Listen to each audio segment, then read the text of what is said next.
नमस्ते बच्चों, कैसे हैं आप सब।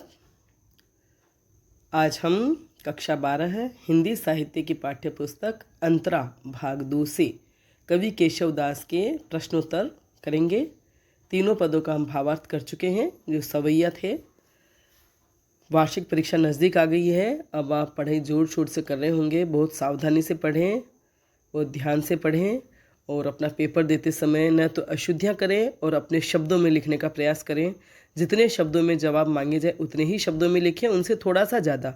ये न हो कि जो 2 पंक्तियों में या 20 शब्दों में जवाब मांगा गया उसमें आप आधा पेज भर रहे हैं, फिर निबंधात्मक प्रश्न जो आपसे छूट जाते हैं या उन्हें आप छोटा कर देते हैं तो उनमें नंबर नहीं मिलेंगे। शुरू में आप छोटे क्वेश्चंस करना शुरू करते हैं तो लंबे लंबे जवाब लिखते हैं और उसके बाद में जब लंबे प्रश्न करते हैं तो टाइम नहीं बचता है।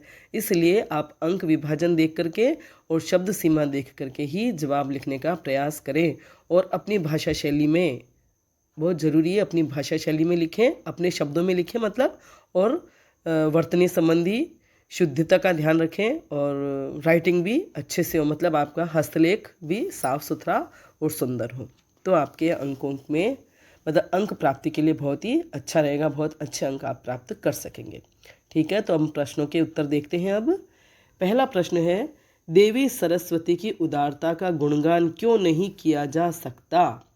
तो देवी सरस्वती की उदारता का गुणगान, उनकी उदारता और महिमा का गुणगान इसलिए नहीं किया जा सकता क्योंकि उनकी उदारता अपरंपार है और उनका स्वरूप नित्य नवीनता धारण करता रहता है। जब बड़े बड़े देवता, ऋषिगण, सिद्ध पुरुष और 4 मुख से ब्रह्मा जी, 5 मुख से शिव जी और 6 मुख से कार्तिकेय जी भी उनकी उदारता का पूर्ण वर्णन नहीं कर पाए, मतलब इतना वर्णन करने के बाद भी कुछ न कुछ छूट जाता है, रह जाता है उनकी उदारता या महिमा में से, तो फिर एक मुख वाले साधारण कवि की क्या क्षमता जो उनका बखान कर सके। अर्थात उनकी उदारता नित्य नवीन लगती रहती है।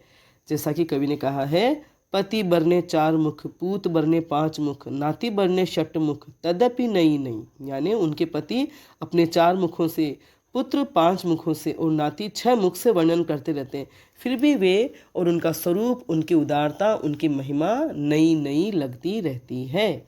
ठीक है, अगला प्रश्न है, 4 मुख, 5 मुख और 6 मुख किन्हें कहा गया है और उनका देवी सरस्वती से क्या संबंध है। तो 4 मुख वाले हैं ब्रह्मा जी, 5 मुख वाले हैं शिव जी और 6 मुख वाले हैं कार्तिकेय जी, और जिनका उन देवी सरस्वती क्या संबंध है, मतलब 4 मुख वाले उनके पति हैं, 5 मुख वाले शिव जी पुत्र हैं और 6 मुख वाले कार्तिकेय उनके नाती हैं। ठीक है, अगला प्रश्न है, कविता में पंचवटी के किन गुणों का उल्लेख किया गया है। पंचवटी मने, पंच मने 5 और वटी मने वृक्ष, तो जहाँ 5 वृक्षों का समूह था उसे पंचवटी कहा गया और उस पंचवटी में राम ने अपने वनवास का अधिकांश समय व्यतीत किया।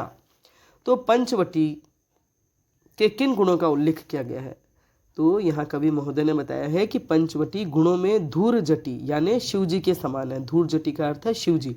तो पंचवटी के गुण वैसे ही हैं जैसे शिव जी के गुण हैं। जैसे शिव जी के समीप जाकर समस्त दुख दूर हो जाते हैं और व्यक्ति निष्कपट हो जाता है, अर्थात उसके अंदर जो भी छल प्रपंच या कपट होता है वह समाप्त हो जाते हैं, वैसे ही पंचवटी वन में पहुंचकर सभी के छल प्रपंच भी नष्ट हो जाते हैं और सभी दुख भी दूर हो जाते हैं। यहाँ रहने वाले व्यक्ति मृत्यु की इच्छा नहीं करते बल्कि हर समय जीवित रहने की इच्छा करते हैं। और यहाँ का प्राकृतिक सौंदर्य, प्राकृतिक सुषमा इतनी ऐसी है, इतनी अपूर्व है, अनोखी है कि ऋषि मुनि भी अपनी समाधि भूल जाते हैं।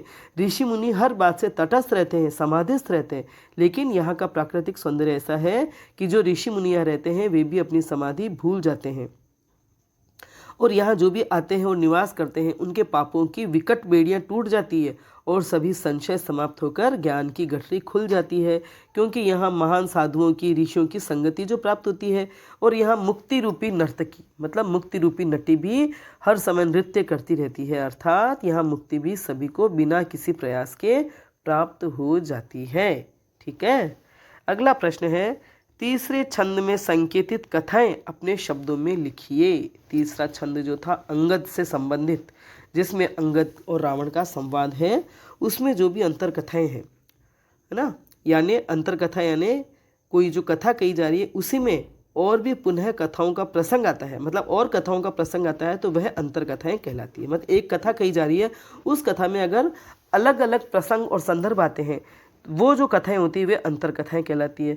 इस प्रसंग में अंगद ने जिन घटनाओं का और प्रसंगों का जिक्र किया है उनमें पहली है सिंधु तर्यो उनको बनरा, सिंधु तर्यो उनको बनरा, धनुरेख गई पर तुमसे धनुष वाली रेखा भी नहीं तरी गई, नहीं पार की गई। तो इसमें ये था कि सीता की खोज में सभी वानर जुटे थे। मतलब जो कथा है इस संदर्भ में कि सिंधु तर्यो उनको बनरा, तुम पे धनुरेख गई न तरी। तो यहाँ कवि महोदय कह रहे हैं, अंगद कह रहे हैं कि सीता की खोज में सभी वानर जुटे थे, जैसा कि आप सभी जानते हैं। मतलब ये जो अंतर कथा है, अंगद नहीं बता रहे हैं, ये सारा अंतर कथा जो आई है उसके बारे में मैं बता रही हूँ कि सभी वानर जो थे वे सीता की खोज में जुट गए थे। जैसा कि आप सबको पता है, सीता की खोज करते करते सभी समुद्र के किनारे पहुंच गए थे और संपाति नामक गिद्ध ने बता दिया था पहले ही कि रावण जो लंका का राजा है सीता को उठा ले गया। अब वहां जाकर सीता का पता करना था, लेकिन विशाल समुद्र बीच में था। लंका पहुंचने से पहले जो सागर लहरा रहा था उसे पार करना जरूरी था। तो कैसे पार किया जाए, सभी खड़े थे। तब जामवंत की प्रेरणा से हनुमान ने विशाल रूप धारण किया और उस विशाल समुद्र को लांघ कर वे लंका में पहुंच गए। अंगद ने इसी घटना की ओर इशारा करते हुए कहा कि राम के एक वानर ने समुद्र लांघ लिया और तेरी लंका में आ धमका, फिर भी तुझे स्वामी राम की शक्ति का एहसास नहीं हुआ, अनुभव नहीं हो रहा है। ठीक है, इसके साथ ही कहा है धनुरेख गई न तरी, मतलब वानर ने तो तेरे इतने लंबे चौड़े समुद्र को पार करके लंका में आ गया, लेकिन तुमसे एक धनुष के द्वारा जो रेखा खींची थी लक्ष्मण ने, वो भी नहीं पार की जा सकी। इसमें जो कथा है वह ये है कि रावण ने पंचवटी जाकर सीता के हरण की योजना बनाई और इसके लिए उसने मारीच जो उसका मामा था उसे स्वर्ण मृग का रूप धारण करने के लिए कहा। तो मारीच वहाँ स्वर्ण मृग बन के वन में गया और उसको देखकर सीता का मन ललचाया। सोने के मृग को देखकर सीता का मन ललचाया और उन्होंने राम को उसे प्राप्त करने के लिए भेजा कि भी राम उसे लेके आए। तो राम जब उसके पास पहुंचे और उसे बाण मारा मारने के लिए, तो जैसे ही मारीच को बाण लगा तो गिरते समय वह हा लक्ष्मण पुकारने लगा, जिससे सीता और लक्ष्मण को यूं लगे कि राम संकट में है और वे मदद के लिए लक्ष्मण को पुकार रहे हैं। तो सीता ने लक्ष्मण को भेजना चाहा, लेकिन लक्ष्मण ने कहा कि भी राम के साथ ऐसा कुछ नहीं हो सकता, राम को किसी की सहायता की जरूरत नहीं है, यह कोई मायावी शक्ति हो सकती है जो ऐसा पुकार रही है। लेकिन सीता नहीं मानी और सीता ने उन्हें विवश कर दिया कि वे वहां जाए। तो लक्ष्मण जब विवश होकर जाने लगे तो उन्होंने कुटिया के बाहर अपने धनुष से एक रेखा खींच दी और सीता को कहा कि भी आप इस रेखा से बाहर न निकलें किसी भी कीमत पर। तो उनके जाने के बाद रावण वहां पहुंचा और वह तो पहले तो सीधा ही कुटिया में जाने वाला था, लेकिन जैसे ही वो उस रेखा को लांघता है तो एकदम आग लगती है। तो वह समझ जाता है कि अगर मैं इसको लांघ कर अंदर जाऊंगा तो मैं जलकर भस्म हो जाऊंगा, क्योंकि वह आग जलने लग जाती है। तब उसने भिक्षाम देही की पुकार लगाई। सीता बाहर आई भिक्षा देने के लिए। तो उन्होंने कहा कि भाई मैं इस रेखा को पार करके नहीं आ सकती, इसलिए आप स्वयं आकर के भिक्षा ले लें। लेकिन रावण जानता था कि उसमें मैं प्रविष्ट नहीं हो सकता, मैं प्रवेश नहीं कर सकता। तो उसने उन्हें विवश किया सीता को कि वे आकर के दे। सीता ने मना किया तो उसने तरह तरह की बातें सुनाई और एक साधु के शाप के डर से सीता ने उस लक्ष्मण रेखा को पार किया और फिर रावण ने उनका हरण कर लिया। तो इसलिए वे यहाँ कह रहे हैं कि तुमसे तो वह रेखा भी पार नहीं की गई और तुम यहाँ राम की शक्ति या राम की महिमा और राम का प्रताप पूछ रहे हो, जबकि उनके एक वानर ने इतना समुद्र लांघ करके लंका में आ गए। ठीक है, और भी अंतर कथाएं हैं, जैसे ये दो तो कथाएं इसमें हो गई। फिर बांधो ही बांधत सो न बन्यो उनवारी थी बांध के बाट करी, कि हनुमान जब लंका में आ गए थे तो उनको बांधने का प्रयास किया। हनुमान ने लंका में बहुत उत्पात मचा, अशोक वाटिका में पहुंच गए वे, सीता को उन्होंने देख लिया, मिल लिया, फिर अपनी भूख मिटाने के लिए फल खाने लगे। तब उन्हें पकड़ करके, मतलब उन्होंने काफ़ी उनकी अशोक वाटिका को तहस नहस कर दिया। तब उन्हें पकड़ करके रावण के दरबार में ले गए। तब क्या बात थी यहाँ, बांधो ही बांधत। हाँ, तो रावण ने मतलब उनको बांधने की कोशिश की थी, बांध करके ले गए थे, बांध करके तो, लेकिन फिर भी वे उनसे बंधे नहीं, है ना। इसलिए कहा कि बांधो ही बांधत सो न बन्यो, क्योंकि बांधने का प्रयास किया लेकिन बांधने में सफल नहीं हुए और फिर उन्होंने खुद ने लंका में उत्पात मचाया हनुमान ने, और उन वारिधि बांधी के बाट करे, और राम ने समुद्र को बांध करके रास्ता बना दिया जिससे पूरी सेना लंका में पहुंच गई। वह समुद्र था जिसे हनुमान तो लांघ कर आए, और बाद में नल और नील ने और सारी वानर सेना ने राम के प्रताप से समुद्र में पत्थरों से पुल बना करके रास्ता बना दिया, जिसको पार करके वे लंका में पहुंच गए। तो इस तरह से वे राम का प्रताप, राम की महिमा और राम की शक्ति का अनुभव रावण को करवा रहे हैं। और फिर कह रहे हैं कि श्री रघुनाथ प्रताप की बात तुम्हें 10 कंठ न जानी परी। 10 कंठ कह के वे रावण को ये भी कह रहे हैं कि तुम्हारे 10 कंठ होते हुए भी तुम राम की महिमा को नहीं समझ पा रहे हो। मतलब तुम्हारे 10 कंठ 10 सिर है, मतलब तुम्हारे अंदर बुद्धि भी 10 गुनी होनी चाहिए। ठीक है। फिर तेलनी तूलनी पूछ जरी न जरी, जरी लंक जराई जरी। इसमें ये कथा है, ये अंतर कथा है। मतलब कि जब हनुमान दरबार में पहुंचाए गए रावण के, तो रावण ने तेल से भरा हुआ वस्त्र या रुई को बांध करके उनकी पूंछ में आग लगा दी ताकि वह जल जाए, वह जलकर भस्म हो जाए। लेकिन उनकी पूंछ तो जली न जली, लेकिन उन्होंने लंका में उत्पात मचा दिया, लंका में घूमते फिरे, उछल कूद मचाते फिरे हर भवन में, और उन्होंने लंका का सर्वनाश कर दिया, पूरी लंका को जला डाला। तो ये अंतर कथाएं हैं, 3-4 अंतर कथाएं हैं जो आपको समझ में आ गई होगी, वैसे आपको जानकारी भी होगी, फिर भी एक बार आपको वापस बता दी गई है। ठीक है। तो इन्हें अपने शब्दों में अगर परीक्षा में आए तो आपको लिखना है। 5वां प्रश्न है, निम्नलिखित पंक्तियों का काव्य सौंदर्य स्पष्ट कीजिए। काव्य सौंदर्य का अर्थ है उसका भाव पक्ष और कला पक्ष। मतलब उन पंक्तियों की या उन कविताओं की, उन पदों की विषय वस्तु क्या है और वे किस तरह से भाषा शैली में लिखी गई हैं। तो पहली पंक्ति आज मैं बता देती हूँ। पति बरने 4 मुख, पूत बरने 5 मुख, नाती बरने 6 मुख, तदपि नई नहीं। तो इसमें कवि महोदय कह रहे हैं, जो इसका भाव पक्ष है वह ये है कि माँ सरस्वती की महिमा का वर्णन उनके पति ब्रह्मा जी अपने 4 मुख से करते हैं, और उनके पुत्र शिव जी 5 मुख से वर्णन करते हैं, और उनके नाती कार्तिकेय 6 मुख से उनकी महिमा का वर्णन करते हैं। फिर भी वह नई नई लगती है, मतलब फिर भी उसमें कोई न कोई नवीनता आती जाती है और वर्णन करने से रह जाती है। मतलब ये सब वर्णन कर रहे हैं लेकिन फिर भी वर्णन नहीं कर पा रहे हैं। ठीक है, ये इसका भाव पक्ष है। और कला पक्ष है कि भाई इसमें वर्णों की आवृत्ति हुई है ना। वर्णों की आवृत्ति हर कविता में, हर पद में आप जब भी विशेष लिखें आप लिख सकते हैं अनुप्रास अलंकार का प्रयोग। तो वर्णों की आवृत्ति से अनुप्रास अलंकार है।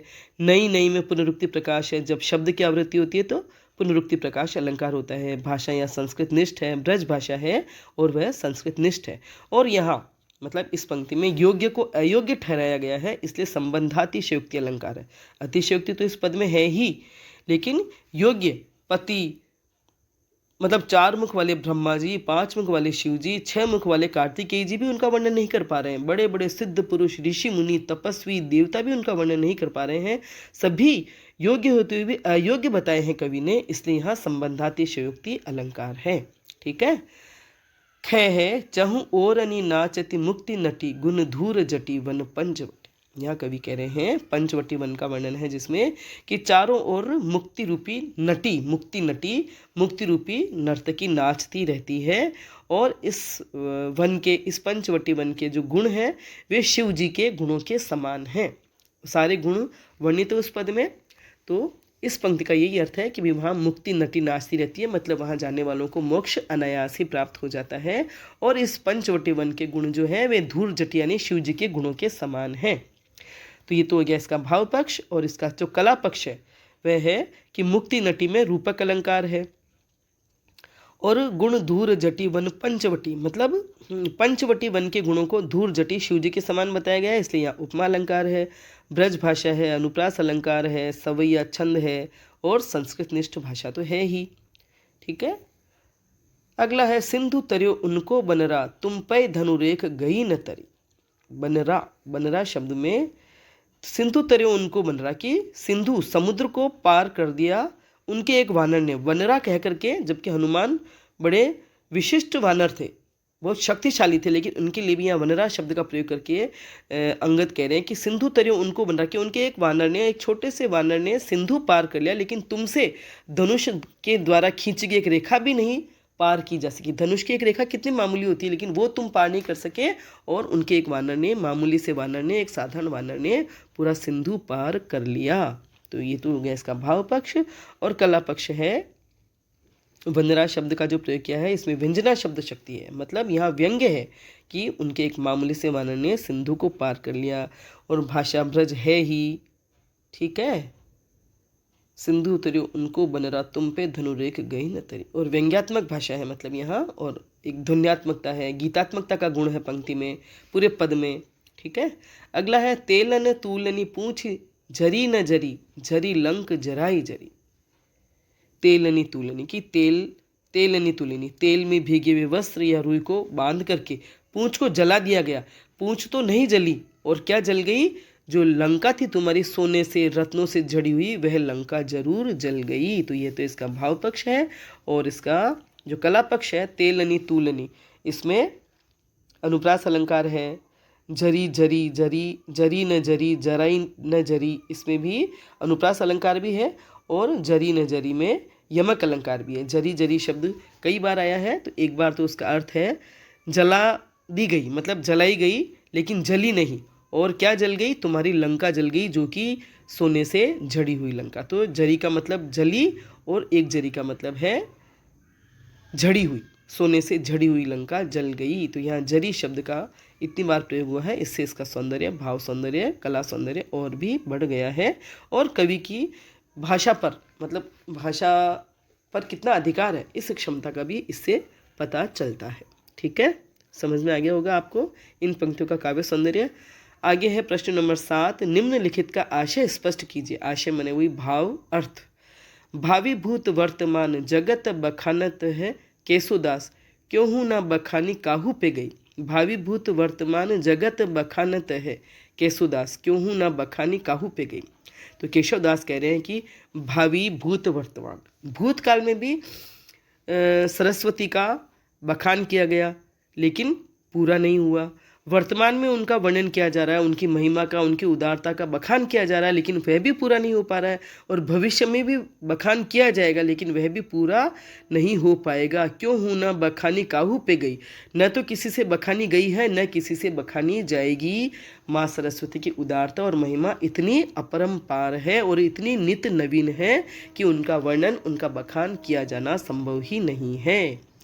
अगली है पंक्ति, अघ ओघ की बेरी कटी बिकटी, निकटी प्रकटी गुरु ज्ञान गटी। अघ ओघ मने, अघ मने पाप और ओघ मने समूह। तो पापों के समूह की बेड़ी, बेरी मने बेड़ी, कटी विकटी, विकटी मने विकट बेड़ियाँ, भयंकर बेड़ियाँ। पापों की जो भयंकर बेड़ियाँ होती हैं वे भी इस पंचवटी वन में आकर कट जाती है।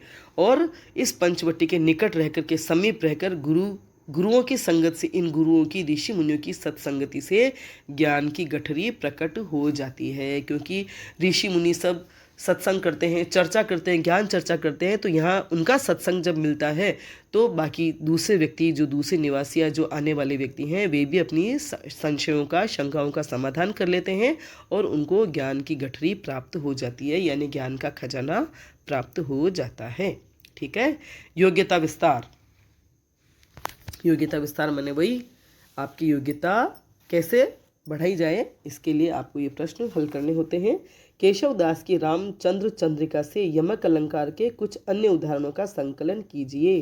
तो रामचंद्र चंद्रिका पढ़िए आप पुस्तकालय से लेकर या यूट्यूब पर, और यमक अलंकार के उदाहरण ढूंढ करके संकलित कीजिए। यमक अलंकार कहाँ होता है? जहाँ एक ही शब्द की एक से अधिक बार आवृत्ति होती है, मतलब एक ही शब्द 2 बार 3 बार आता है और हर बार उसका अर्थ अलग अलग होता है। जैसा कि यहाँ अभी अंगद वाले में पद, अंगद वाला जो पद था उसमें जरी जरी शब्द आया था, तो जरी शब्द 2 बार आया और अर्थ अलग अलग है, इसलिए यहाँ यमक अलंकार है।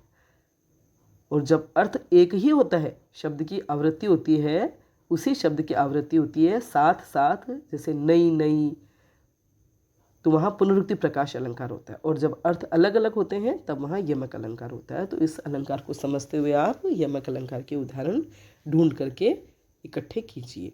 पाठ में आए छंदों का गायन कर कक्षा में सुनाइए। तो ये जो छंद हमने तीनों पढ़े बिल्कुल गीतात्मक है, गाने लायक है, इसलिए आप इनको लय में गा करके आप कक्षा में सुना सकते हैं। और मुझे तो बहुत मज़ा आया, दोनों अंगद वाला और पंचवटी वर्ण वर्णन वाले पद पढ़ करके।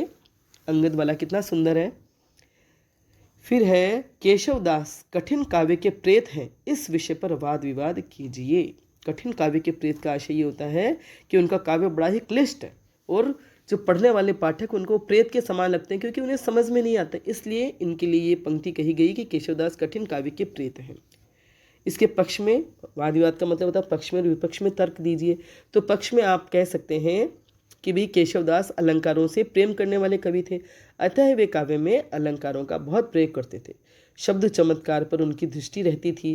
क्लिष्ट भाषा और जटिल कल्पनाएं और उक्तियां उनके काव्य में मिलती हैं, जैसा कि हमने इनमें भी पढ़ी है। अप्रचलित शब्द और कल्पनाओं का भी प्रयोग उन्होंने किया है, जिससे काव्य में कठिनता आ गई है। पांडित्य प्रदर्शन हेतु उन्होंने शब्दों और कथानकों को तोड़ मरोड़ कर भी प्रस्तुत किया है। विशेषणों का भी उन्होंने अनेक अर्थों में प्रयोग किया है।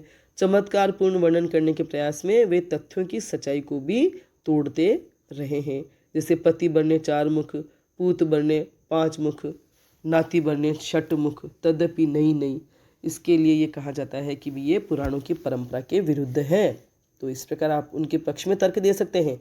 और विपक्ष में माने आप ये नहीं मानेंगे कि वे कठिन काव्य के प्रेत हैं। तो केशव पर कठिन काव्य का प्रेत जो ये आरोप लगाया जाता है वह दोष लगाया जाता है वह उचित नहीं है। उनकी कविता में क्लिष्टता है, ऐसा मेरे विपक्षी बंधुओं ने तर्क दिए हैं, लेकिन मैं उनसे सहमत नहीं हूँ, क्योंकि हर कवि को अपनी इच्छा, ज्ञान और रुचि के अनुसार छंद अलंकारों का प्रयोग करने की स्वतंत्रता होती है। अब यदि पाठकों को या मेरे विपक्षी बंधुओं को उनका ज्ञान नहीं है छंदों का या अलंकारों का या भाषा का, शब्दों के अर्थ का, तो इसके लिए कवि को कठिन बताना कतई उचित नहीं है। और वे फिर रीतिकाल के कवि थे, दरबारी कवि थे, जनता के नहीं, क्योंकि दरबारों में आश्रय प्राप्त करने के लिए राजाओं को प्रसन्न करना उनका प्रयास रहता था।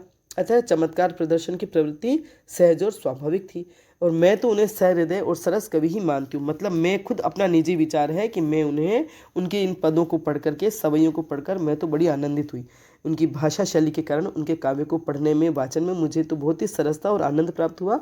और वे संस्कृत के और अन्य भाषाओं के जानकार थे, विद्वान थे, पंडित थे, आचार्य थे, इतिहासकार थे, महाकवि थे। ऐसे में अगर उनका काव्य आपकी समझ में, आपको अगर थोड़ा मुश्किल से समझ में आता है तो ये आपका दोष है, उनका नहीं। आपको भी अध्ययन करना चाहिए, मनन करना चाहिए, ताकि आप उनके काव्य को समझ सकें। विद्वान कवि की कविता साधारण तो होगी नहीं, तो उनको समझने के लिए हमें भी अपना ज्ञान बढ़ाना पड़ेगा। तो इससे आप तर्क वितर्क करके वाद विवाद कर सकते हैं। ठीक है, आगे है शब्दार्थ और टिप्पणी। बानी मने वाणी, माँ सरस्वती के लिए कहा जाता है ये शब्द। बानी मने माँ सरस्वती। मति मने बुद्धि, ऋषिराज, श्रेष्ठ ऋषि। 4 मुख वाले ब्रह्मा जी, 5 मुख वाले शिव जी, और 6 मुख वाले यानी षडानन कार्तिकेय। मीचु मने मृत्यु, तटी मने समाधि या तटस्थता। संत ऋषि मुनि जो होते हैं वे तटस्थ रहते हैं संसार से, लेकिन ये पंचवटी वन का सौंदर्य, प्राकृतिक सौंदर्य ऐसा है कि उनकी तटस्थता भी या समाधि वाली जो अवस्था होती है वह भी छूट जाती है। मतलब वे यहाँ तटस्थ नहीं रह पाते। अघ मने पाप और ओघ मने समूह। मुक्ति नटी, मुक्ति रूपी नर्तकी यानी मोक्ष। धूर जटी मने शिव, जिनकी जटाएं हैं, जटाएं धारण किए हुए हैं वो शिव जी। वारिधि मने समुद्र, और 10 कंठ मने रावण, जिसके 10 कंठ हैं, 10 सिर हैं। ठीक है, एक बार मैं ये अंगद की जो पंक्तियां मैं वापस पढ़ूंगी क्योंकि मुझे बहुत ही अच्छी लगती है। सिंधु तर्यो उनको बनरा, तुम पे धनुरेख गई न तरी। बांधो ही बांधत सो न बन्यो, उन बारिधि बांधी के बाट करी। श्री रघुनाथ प्रताप की बात, तुम्हें 10 कंठ न जानी परी। तेलनी तूलनी पूंछी जरी, न जरी झरी लंक जराई जरी। तेलनी तूलनी पूंछी जरी, न जरी झरी लंक जराई जरी। अब इसमें कहाँ क्लिष्टता है? ये उनकी प्रतिभा है कि उन्होंने कितने व्यंग्यात्मक तरीके से ये पद, ये सवैया लिखा है। तो हम उन्हें कठिन काव्य के प्रेत न कहें, बल्कि उनके काव्य का हम आनंद ले वाचन कर करके। ठीक है, तो वीडियो आपको पसंद आया होगा, प्रश्नों के उत्तर समझ में आए होंगे। तो इस वीडियो को लाइक करें, मेरे चैनल को सब्सक्राइब करें, अपने फ्रेंड्स के साथ शेयर करें, बेल आइकन भी अवश्य टच करें, ताकि जब भी मैं वीडियो बनाऊंगी उसकी सूचना आपको तत्काल मिल जाएगी।